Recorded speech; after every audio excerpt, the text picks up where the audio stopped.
Your Minnesota Vikings are 8-2, holders of the second best record in the National Football League, still in control of the NFC North Division, but all that sort of seems out the window. Prisoner of the moment. Hey, be pissed off for a little while. It's like, I am not defeated.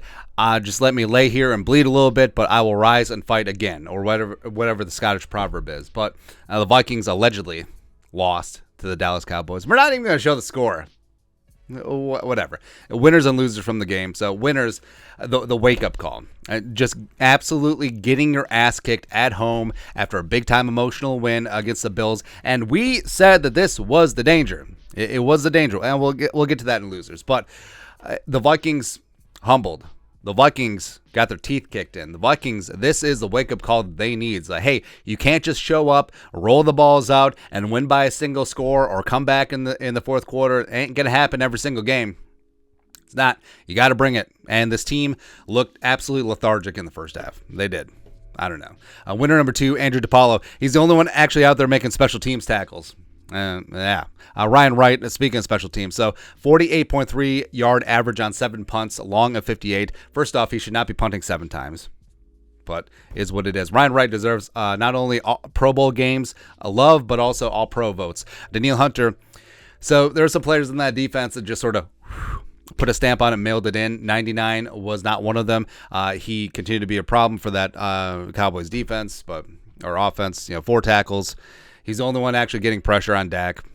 I don't know. Dalvin Cook ran hard, 11 carries for 72, 6.5 yards per carry. He did not quit, especially late into the second half. Also, that was a complete BS, taunting call on him. He's just having a conversation with George Edwards, like one of his former coaches. I mean, that's it. The only reason that the ref got upset and threw a flag is that Dalvin nonchalantly tossed the ball and it hit him in the head. All right, so that's it. That's it. So I don't understand that. Also, winner number 6, Theo Jackson. Hey, he recovered a fumble. Probably Tennessee. That's good. Theo's probably just pissed off at the way Tennessee played against South Carolina. It's all right. Losers. So there's a long one.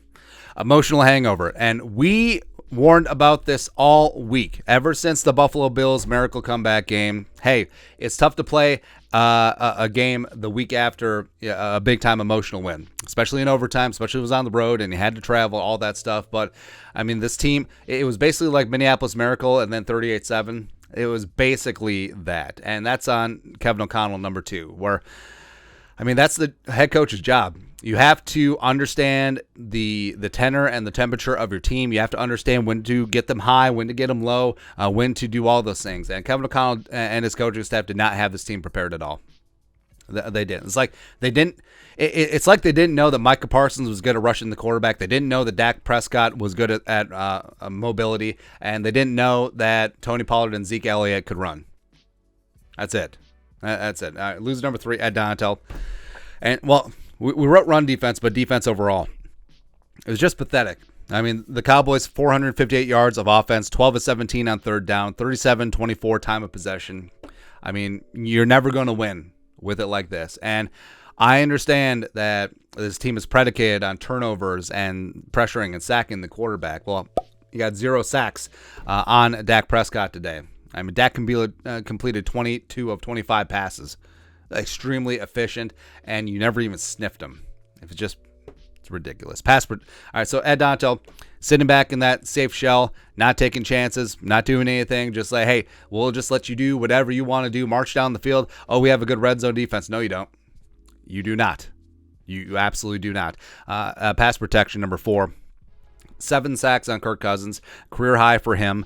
6 sacks on 4-man rushes, and also penalties, false starts. And also, you did have Ezra get dinged up and leave the game. You did have Christian Darrisaw leave with a concussion. So it's not looking great. It's not looking great. And the fact that it wasn't anything fancy or exotic, it wasn't this or that. It was literally they rushed 4 guys. You have 5 guys, and they kicked your ass. And we've seen this movie before. And it's been held together relatively well this season. Darrisaw has been a big reason why. And the wheels came off after 71 went down again. But you got to get your stuff together, man, because this offense will only go as far as the offensive line can take it. Loser number 5, Andrew Booth Jr. So it was clear that he was going to get picked on. Got toasted by Gallup and Noah Brown. Missed tackles, had penalties. It was just Overall, just a really no good, very bad day for Ingebu Jr. on a no good, very bad day for the defense and the team as a whole. Loser number 6, TJ Hawkinson, dropped an easy touchdown. Actually, well, he had 2 shots at the touchdown, but the first one on second down was the most egregious. Also had an OPI, which was pretty blatant. And I don't know, just overall really rough day for the former Hawkeye. And it's a good weekend for the former Hawkeye. Not that I'm bitter. Just a banner weekend for Minnesota football in general, man. Lose number 7, Christian Darrisaw. Now, hate to call out a guy who went down with a concussion again, but gave up 2 third-down sacks, and maybe he was rushed back because it looked like he wasn't fully engaged in the game early on. So I don't know if he was being tentative because of the injury he suffered last week. I don't know. I just don't know. Number 8, not signing Stuart Linval. Is like, hey, the Eagles, they're starting to get their run defense together, but the Vikings are still out here just giving up 151 yards on the ground. No problem.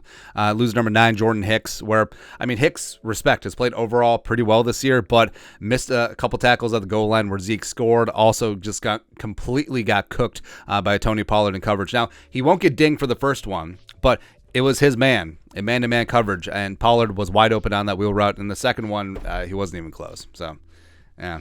Is what it is there. Loser number 10, the refs. I don't know who that ref was, but he really liked the sound of his own voice. Like, I've never heard a ref talk so much. Like, it was like Ed Hockley out there. But the DPI on JJ, no overturn on the 2 trap catches, and of course the taunting penalty on Dalvin is just really ridiculous ticky-tack stuff like that. I don't get it, man. Jalen Reagor, fumbled on a punt. Sure. 12 the pass rush. That's what the defense is supposed to be predicated on. I don't know if Zadarius was slowed by that knee contusion that he's had all year, or Daniil got a couple pressures but no sacks. No one else is really stepping up.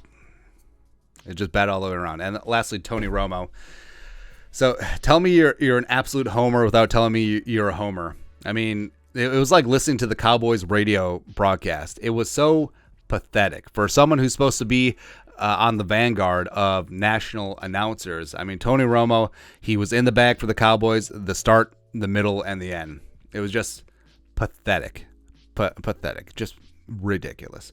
But tomorrow's another day. And the Vikings don't have any time to cry in the breast milk because they have New England coming in 4 days. But let's look at it in a vacuum. So the Vikings are 8-2, second best record in the National Football League. The Vikings had a 7-game winning streak. The Vikings play 4 of their next 5 games at home. I understand being in the moment, it's hard to look at the bright sides, but this is a good team, and getting your ass kicked or losing a close game still counts the same in the win-loss column. And the getting your ass kicked has an added benefit is like you are never going to be overconfident. You are going to be humbled. You're going to be pissed off. You're going to have that chip on your shoulder. Everyone in that building is going to work harder. The coaches, the players, the staff, everyone. Everyone needs to bring it because the Patriots, hey, they're coming off an emotional win. So this is set up for the Vikings to get revenge for the Dallas game in the Patriots game on Thursday night. So hopefully they do that. Hopefully they get after Mac Jones' ass. Hopefully they able to do something on offense, and we'll just go from there. So today sucks, but the Vikings are still 8-2, and they're still in control of the NFC North. So keep Skull alive. It doesn't matter how many times you get knocked down, it's how many times you get back up. But your thoughts are thoughts. Let us know in the comment section below. Subscribe for daily Vikings takes. Want to support the work? Put a little something in the Venmo. But till next time, Skull Production Value.